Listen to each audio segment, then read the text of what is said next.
Hi guys, स्वागत आहे तुमचं माझ्या या छोट्याशा ब्लॉगमध्ये। आज मी माझ्या शेतामध्ये ज्वारीला पाणी देत आहे। जसं की तुम्ही हे पाहू शकता, माझी ज्वारी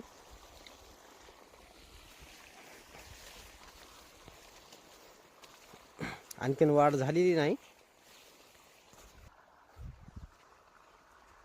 आपण गव्हाला सोनं म्हणतो, सोन्यासारखे दिसते म्हणून आपण गव्हाला सोनं म्हणतो। पण तुम्हाला माहिती आहे का या ज्वारीला काय म्हणतात?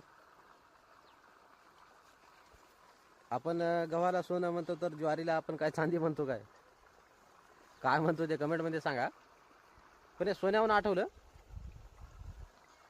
आता सोन्या चांदीचे भाव किती वाढलेले आहेत। आणि एक काळ होता 300 रुपये 400 रुपये ग्राम आपल्याला सोनं भेटायचं, आणि आज आपण 300-400 रुपयाच्या हप्त्यावाटी आपण पुढ्याच खाऊन चुकायलो। आणि असू द्या, सोन्या चांदीचे भाव वाढलेले मला एवढं गिल्टी वाटते,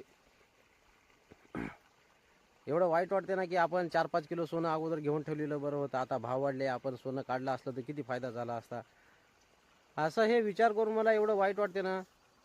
पण खरं सांगायचं म्हणजे 1 किलो लोखंड घ्यायची पण माझी अवकात नाही।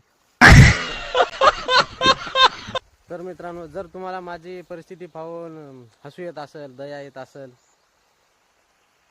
तुम्हाला तुमची इच्छा होत असेल बा याला 2-4 किलो सोनं घेऊन द्यावं, तशी इच्छा होत असेल तर कमेंट करा, मी डायरेक्ट QR कोड पाठवून देतो, पैसे पाठवून द्या।